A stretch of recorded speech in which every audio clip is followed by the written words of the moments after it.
Hello everybody, Dodger here. Welcome back to Assetto Corsa. Today's the day we've been waiting for. Not only has the Dream Pack been released, but version 1.1 has been released, which has just a massive amount of updates to the game that we will be taking a look at over the next couple of days, really, because it's more than I can cover just in one episode. But today we're going to take a look at probably the most important parts, or the most hyped about parts of the Dream Pack, and that is these three tracks right here. So we've always had this guy, which is basically the same Nürburgring we've had since the R Factor days. It's been updated, you know, through the years, but it's not laser scanned, it's not 100% accurate. It's the best they could do, and it was really good. We've spent a lot of time on that track and had a lot of fun. But now it's time to take a look and see what Kunos was able to do with the modern laser scanning technology, with modern modeling, and all of the effort they've put into it. And we're going to treat ourselves like a tourist today, because basically we are. We're just taking a look at it. We're not going to be competing or anything like that. We're just going to be kind of experimenting with it and some of the new cars, including this one, the Nissan GT-R GT3. We take a look at it, you can see that it is your basic GT3 car, 600 horsepower, 700 foot-pounds of torque. It's got that super flat torque curve at the top, and it's basically your typical GT3 car. It uses the same VR38D ETT as the street car, basically, and essentially they're kind of detuned, or just barely turned into racing motors, just made more stout and reliable for these GT3 cars. And I can't wait to try it out. It is rear-wheel drive. That is something that a lot of people maybe don't realize, is that the GT3 version and the GT500, all of the race car versions essentially of the GT-R are wheel-wheel drive, not all-wheel drive, because that would just be too difficult to kind of balance versus other GT3 cars. Other than that, we're going to look at two other cars today. There is more to see, but I definitely want to look at this guy. We have new McLarens to look at, the P1, but we also have the F1 GT-R, which I have misclicked. I wanted to actually look at it. And you can see that it is the good old fast as all get out GT-R. Now it says 595 horsepower, 700 foot-pounds of torque. So you would think, oh, we're talking kind of similar levels as the GT-R. It is not. Trust me, when we take this thing out on the track, I'm guaranteeing you we will see a difference between this car's speed and the GT3 car speed. And the technology is backdated quite a bit, so it's probably going to handle in very, very different ways. And since we're going to stick to a race car theme today, we also have some new alphas, including the 155 Ti V6, which I've once again clicked the wrong way. But if we go back up here and click on this, you can see this is more to do with the DTM style race car, and is lower horsepower, 420 horsepower, has this high-strung V6, and is definitely less grip than the other two race cars, but should be pretty interesting to try and throw around the ring. So those are the three we're going to look at, and we're going to be looking at the tourist version of the Nürburgring. Let's get to it.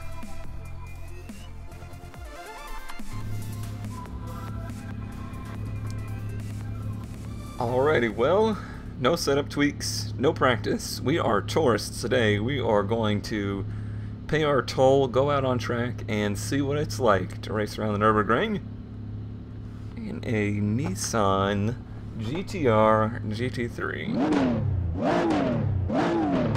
Okay, I believe we are facing the wrong way. I'm pretty sure that sign in German's telling me go this way, so that's the way I'm going to go. Okay. Race cars. They don't want to go slow. Alright. How cool would it be if you actually had to pay the toll here? Not very cool at all. Let's get through. Okay. This looks pretty familiar.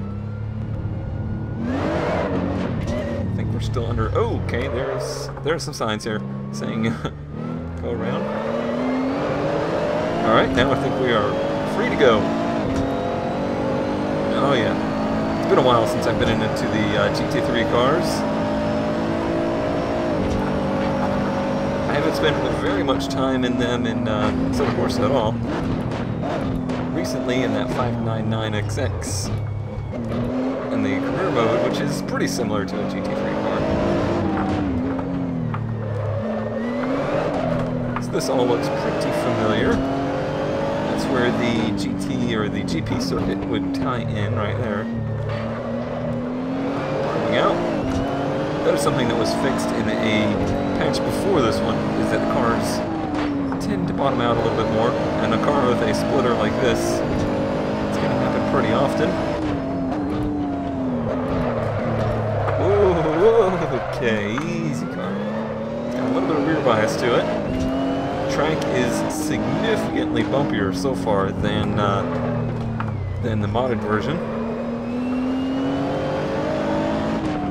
Shadow detail is great. That is certainly a much improved feature. But as far as the layout and the elevation and stuff, everything seems pretty familiar so far. This is the famous bump here. GT3 car not really going to get any air over that. It is bottoming out a lot. Really fast through here. These cars just make such a massive amount of downforce. Let's see if we can hold it flat. Oh, not if we go out in the grass, we can't. Oof. There is a nasty bump in the middle of that turn in this version that I did not recognize. The car actually seemed like maybe it got a little bit of air in the middle of the turn there. This is a pretty fast section here.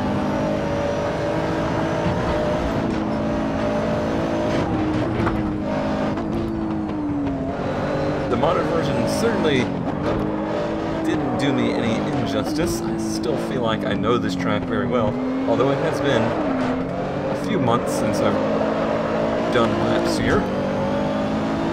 But I have done hundreds of laps around the Nürburgring in different sims, which doesn't sound like very many until you take into account how freaking long the place is. This all feels pretty familiar as well.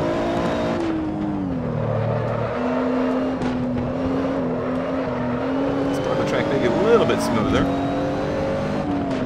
The first section was really bumpy. A little bit right there too. You can definitely see the graphical improvements here. It looks like... Oh, it's always a difficult turn. It looks like you're actually looking into the scenery rather than just... the old versions make it look more like a rally course. Because all you see is the sideline trees and whatnot. It's pretty cool as we're peeking over the hills and whatnot. I doubt I'm going to be able to catch the castle in my view. This car does sit very high. Even in real life, when I've seen them in person, it's surprising just how tall these cars sit, and even in the sim here, it feels like I'm sitting very high up on the track, almost like a truck, you know? I'm looking down at the track. This is all going to be flat through here. So this turn up. This whole section might be flat. Coming up to the carousel.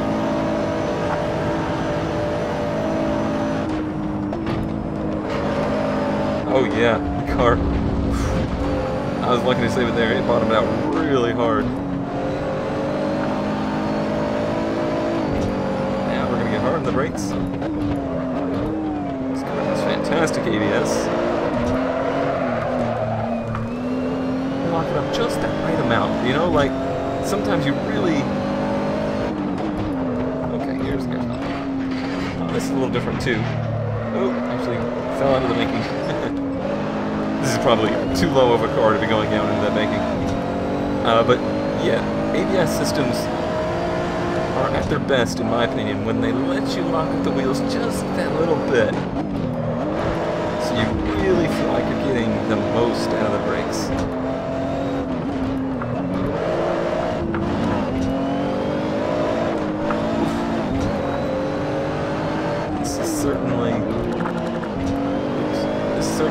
entertaining car to drive.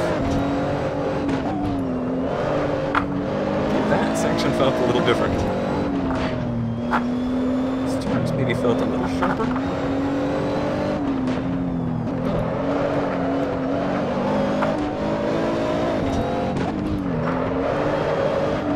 Still such an exhausting track to drive, especially in a car like this. Oh, alright, well, we made it that far without hitting the walls. That's pretty good. And now I got all this dirt on the tires. Scrub them up. Freaking tourist, you know? Always getting in the way. That's all this needs now. For tourist mode, gets a bunch of AI out there, just in like every car in the game. Put them out in like spread, you know, random intervals, and have to deal with them being out there, because that's what it's really like to be driving at tourist day here. I may try and do that. I may try and set that up and see if I can get the AI in, like, just practicing on the tourist track. I'm not sure if they will or not, because it's not an actual circuit.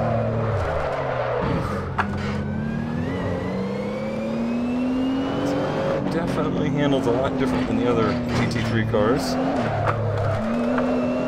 Yeah, it's amazing how the GT3 class is really balanced, yet all of the cars are significantly different in the way they drive. Okay. We made it. We're still alive. Tapped the wall a little bit, but not bad for our first lap around the new ring. That's the old ring, but the new version of the ring. Somewhere around here, it will be, yep, there it is. We could use some cones leading up to this thing. I can't really tell. Okay, here's the entrance. We made it back. We're still in one piece. We're gonna park this mad thing and go grab ourselves another car. Alrighty, now we find ourselves in the McLaren F1 GTR. Unfortunately, I looked and we can't add AI drivers to the tourist version of the track, although that would be really cool if we could pull that off. But this car is the equivalent of the GTR today, the Nissan GTR, to my generation of kids growing up as car fans. This car came out, this particular one was 1996 or 1997. And to me, growing up, this was the halo car. This was the car everybody of my generation kind of looked up to as to the holy grail. Today, I think kids of, you know, the 10 to 15-year-old range I was when this car came out, look to the GTR as that kind of car, the halo car, the best there is around. So it's really cool to have these two added in as the dream pack, because it definitely fits. You know, this was my dream car growing up. This was a lot of kids' dream car growing up, so it does fit in there. And just driving around the Nürburgring is certainly a dream. So one thing that's going to take some getting used to is this center-mounted driving position and a traditional gearbox. This is kind of the last era of supercar to have just a standard manual transmission. Some interesting sounds out of this one. That was one thing I did notice with the GTR, as I noticed with the GTR in real life. Not very interesting sounds. It's just kind of blah sounding. Oh man. This, when a car can make you feel like it's really fast just cruising around in first gear, you know it's going to be something. Alright, let's hit it. Oh yeah. Remember how I said you'd notice a difference? There's definitely a difference.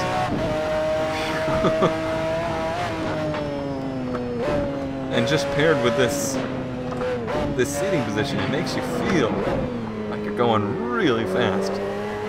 Or like on the ground.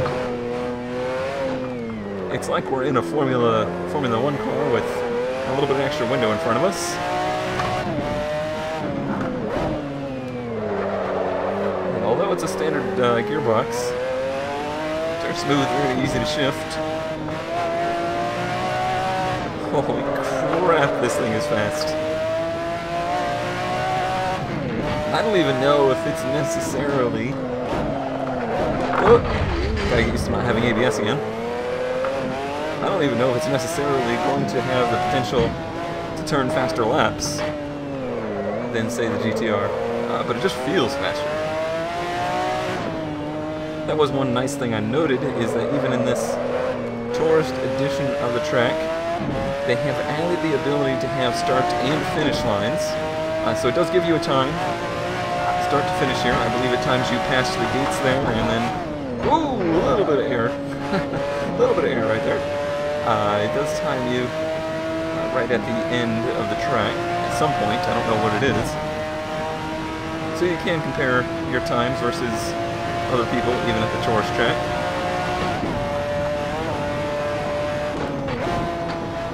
Oh, buddy, oh, buddy, oh, buddy. Oh, that doesn't feel right. That doesn't feel right. We gotta restart.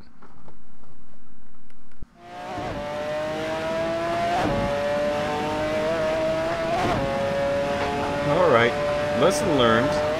We must treat this car with a little bit more respect. So we will try to do that. Although it is freaky fast, we do have to realize that this is nearly 20-year-old tire and aero technology. So it's going to have less overall grip than the GT3 cars.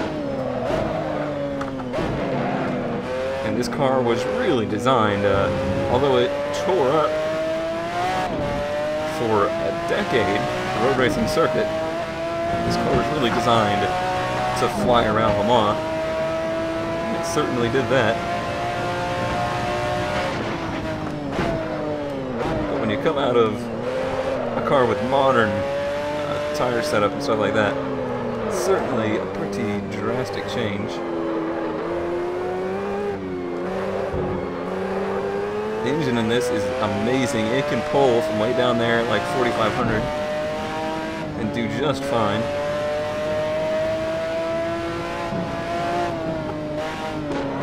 I'm probably giving it maybe a little bit too much respect now, but I'd rather get it home clean and make a full lap than stuff at the wall again. Just goes to show what a absolute monster this car is. And it doesn't help that I am, of course, using just default setups. I'm sure this thing could be tweaked to better handle the turns here, and the bumps, and the movements, the banking, the craziness that is the Nürburgring.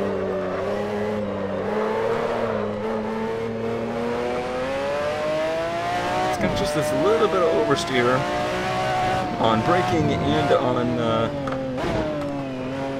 corner, kind of mid-corner, not so much the exit, which is a little bit of a strange characteristic. Okay, a little bit on the exit there.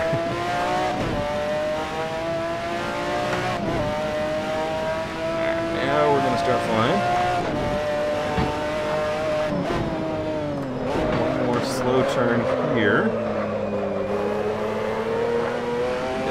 Pretty much wide open for quite a while. Assuming this car can do it. It's just such a exhilarating experience. Oh yeah, we're going way too fast for this section. When you start flying through the woods like this,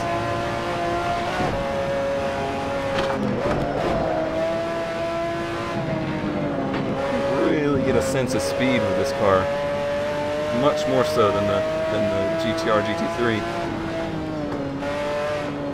I don't know if it's just the seating position or what.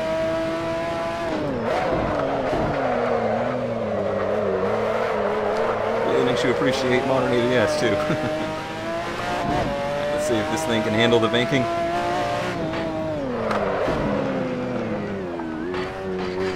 Crunch, crunch, crunch, crunch, crunch.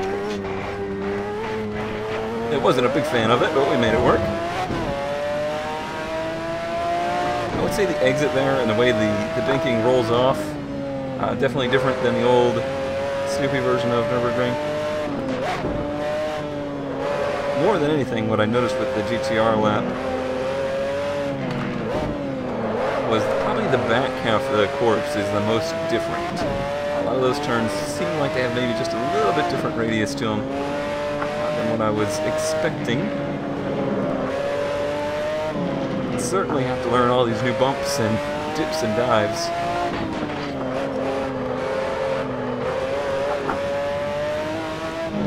What a car to try and accomplish that in, huh?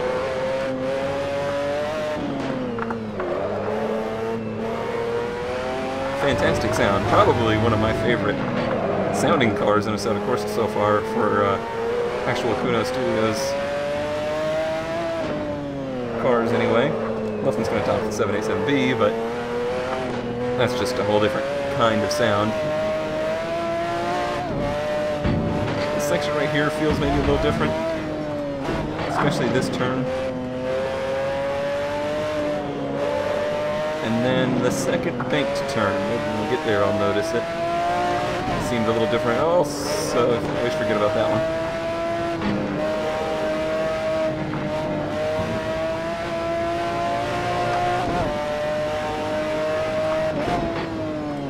But amazing is the detail on the track. I mean, everybody's always tried to emulate like the graffiti and everything, but they certainly seem to have gone the extra mile in that regard. So, okay, yeah, this section, the entry to this turn and overall that whole turn definitely feel different. It feels wider, which I am not complaining about.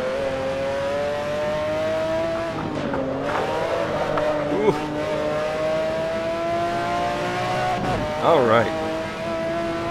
Thinking this may be where it timed you. I'm not sure. I'm going to keep on it. Okay, yep, it is indeed. There's our time. A little bit slower than I was in the GTR, but like I said, I was treating it with a little bit more respect, too. Still, just massive amounts of fun. It is a workout. My hands are sweaty. Alrighty, slight change of plans. We're going to do the Sauber Mercedes C9 instead of the Alpha because I forgot it had gotten added and it fits the category we're kind of testing a little bit better and is absolutely mental. Twin turbo V8, full Le Mans race car. We do have to deal with the early 90s tire technology, so maybe a little bit less grip than your modern prototype. Put a massive amount of power. Oops.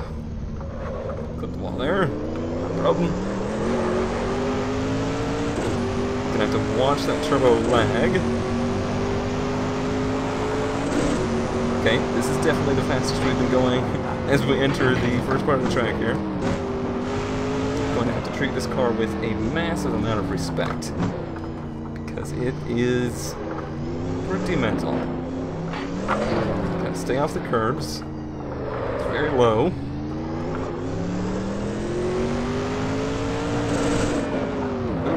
Aggressive sounding rev limiter. It really does not want you to hit it.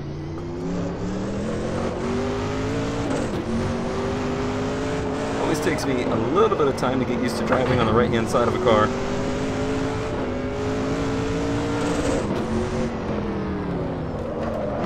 Boy, I don't have much time to talk driving this thing. It is insane. If you saw this thing flying around on tourist day, you'd probably be a little bit surprised as you're driving around at 60 miles an hour in your Mazda 2. All of a sudden, this comes up in your mirror in a heartbeat. Alright, I'm predicting some airborneness here.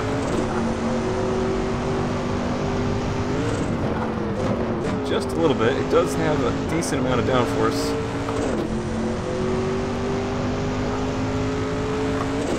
Just look at how fast it's unbelievable.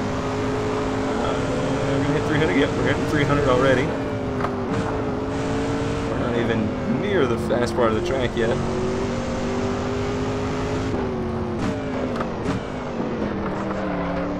Great gearbox, even though it is a standard manual.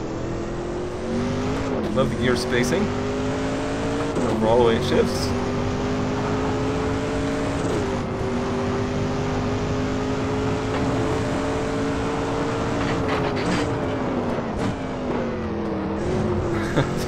The look that's probably on my face as I'm trying to concentrate on turns like that is probably pretty hilarious.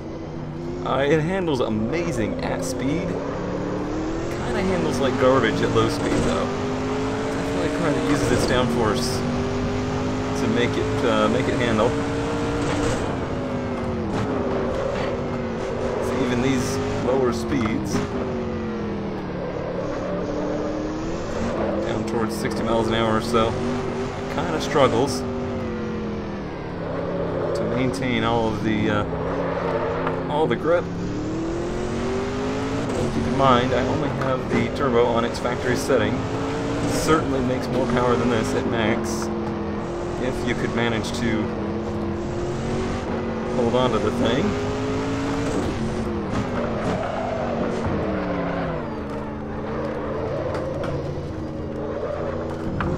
Oh, gotta stay off those curves, like I said. This is... The F1 was a workout. This is an unbelievable workout.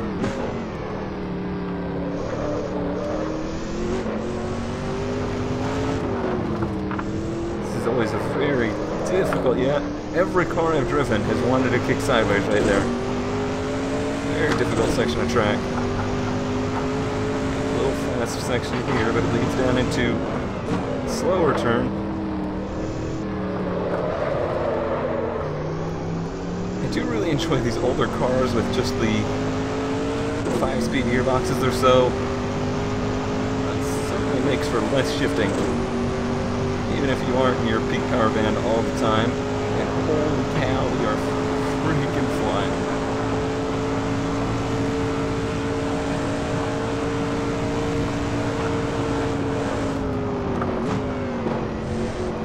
Seriously, my eyes cannot even comprehend what is going on when we're going that fast. I can't imagine what it would be like to do that in real life. And way back down to walking pace, basically. Oh, easy car, easy now. Alright, coming up to the carousel.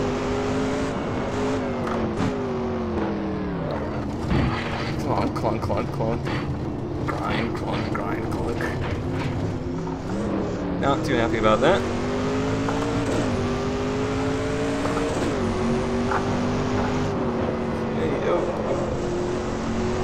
Pretty difficult section here. I'm a little bit off the line, yep. Called it! Called it! Oh, we made it so far. Alright, well, let's get it going again. We're on a decent lap, so... I fully admit it would take me a lot of practice in this thing to do clean laps around the track here. We're just tourists today. We're just trying to get a feel for everything, see what the new content is like. I've got a pretty good feel for this one so far, and it's, I would say it's puckered. Definitely a scary, scary car to drive.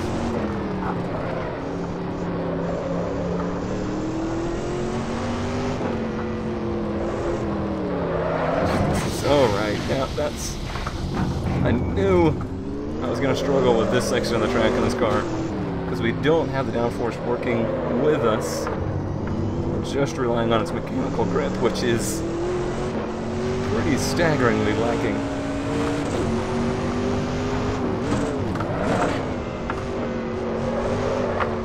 Jesus, this is insane.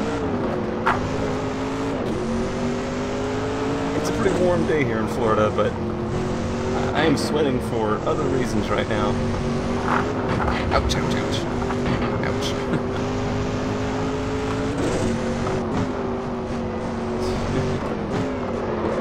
The way it dives and pitches around turns and stuff like that. It's crazy. Alright, but we've made it to the end of the lap pretty much. Let's see if we can keep it pointed the right direction the whole time. We lost probably 30 seconds with our delays there, so it's not going to be a lap time worth mentioning. We get some kind of an idea.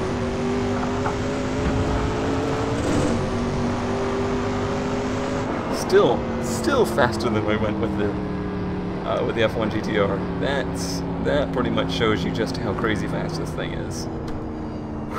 I'm sweating from places I wasn't even sure I had. Alrighty, I've come down to the faster part of the track here, just because I want to see what this is like. See if it's even drivable. Alright. Shells it. Oh man. Wheel spin.